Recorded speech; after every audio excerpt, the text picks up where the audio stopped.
자, 오늘은 요 국세 환급금 찾아보기에 대해서 한번 얘기를 좀 해보죠.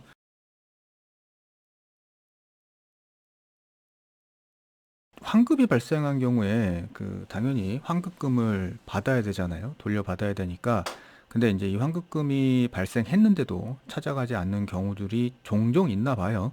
그래서 이제 환급금 이제 찾아가라고 뭐 안내문이나 뭐 이런 것들이 오면 좋은데, 그렇지 않은 경우에도 홈택스 사이트에서 조회를 해 볼 수 있으니까 한 번쯤 뭐 조회를 해 보시는 것도 도움이 되겠죠. 환급금이라는 거는 뭐 당연하게 내야 할 세금보다 더 낸 세금이겠죠?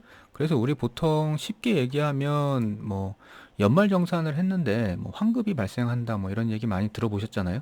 그래서 이제 그런 것들에서 환급이 발생하는데, 보통은 먼저 세금을 내고 나중에 정산을 하는 경우에 이런 경우들이 생겨요. 환급이 발생하는 경우가. 보통 원천 징수를 하는 소득들이 있잖아요. 이게 뭐 근로소득도 당연히 원천 징수고, 사업소득도 뭐 3.3% 원천 징수를 하게 되죠. 그 외에도 뭐 이자소득, 배당소득, 기타소득, 연금소득 다 원천징수가 있어요.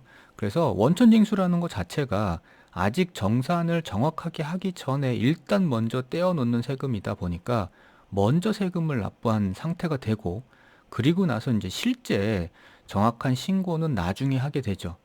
그러다 보니 먼저 낸 세금과 나중에 실제 계산한 세금이 달라질 수가 있습니다. 또 이제 어떤 경우에 환급이 생기냐면, 경정청구라는 말을 들어보셨는지 모르겠지만 이미 신고를 제대로 했다고 생각을 했는데 시간이 이제 한참 흘러가지고 신고 내용에 약간 뭐 잘못된 게 발견이 되는 경우가 있어요.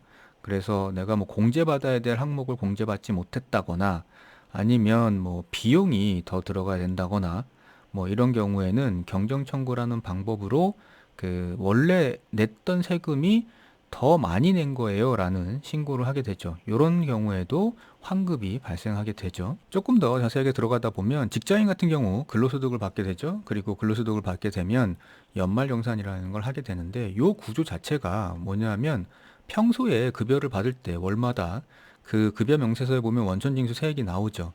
그 원천징수 세액을 뗄 때는 일단 간이세액표라는 거를 기준으로 떼요. 그리고 간이세액표는 정확하게 세금을 계산한 게 아니라 거기에 이제 급여액 금액하고 그다음에 부양가족 수를 고려해가지고 정해져 있는 금액을 일괄적으로 떼게 됩니다.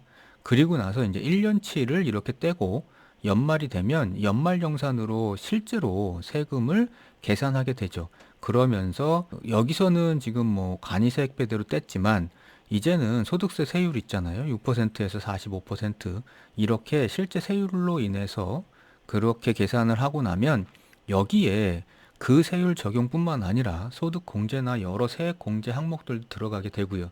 이러면 여기에서 실제로 계산한 세금이 원천 징수를 했을 때 세금보다 더 적어지는 경우들이 생기죠. 그러면 이제 13월에 월급이 생기게 되는 거고, 곧 이게 환급이 되는 거겠죠? 뭐 사업소득도 이런 경우들이 있어요. 우리가 뭐 프리랜서 분들이나 이런 경우 사업소득을 받게 되면 원천 징수로 3.3%를 떼게 되잖아요. 근데 이 3.3%는 각 사람별로 다르게 적용하지 않고 전체 금액에 대해서 일괄적으로 그냥 무조건 3.3%를 적용하게 되죠. 3.3%는 지방소득세 포함이고요. 국세에서는 3%라고 표시가 돼 있죠. 그래서 요렇게 원천 징수를 사업소득에서 하게 되면 나중에 이 사업소득자는 종합소득세 신고를 하게 되고요. 종합소득세 신고라는 건 각 개인별 상황에 따라서 다르게 적용이 되겠죠.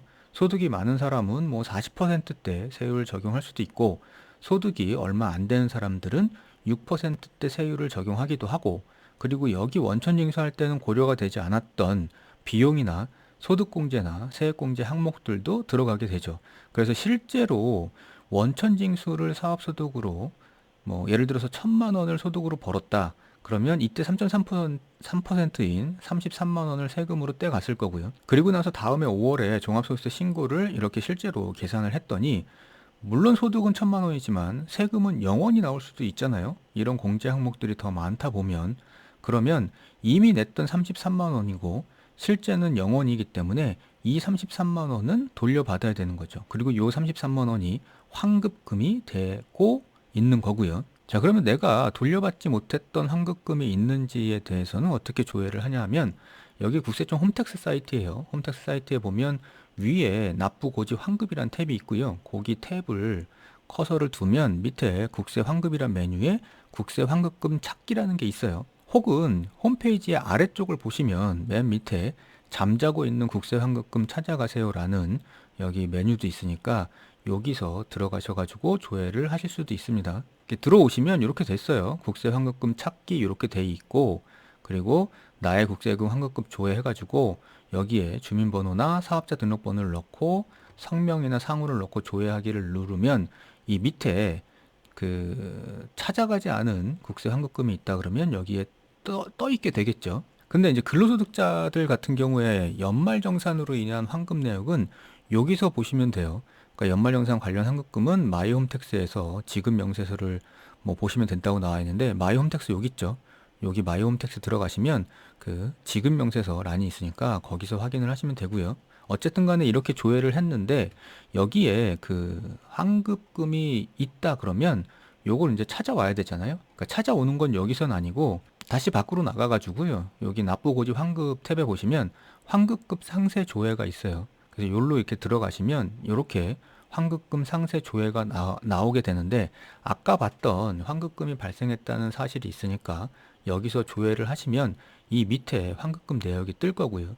그 다음에 이 환급금을 돌려받기 위해서는 여기 보시면 환급계좌 개설 신고라는 게 있으니까 여기에 들어가셔가지고요. 환급계좌, 그러니까 돈 받을 환급금을 받을 계좌를 여기서 신고를 하시면 돼요.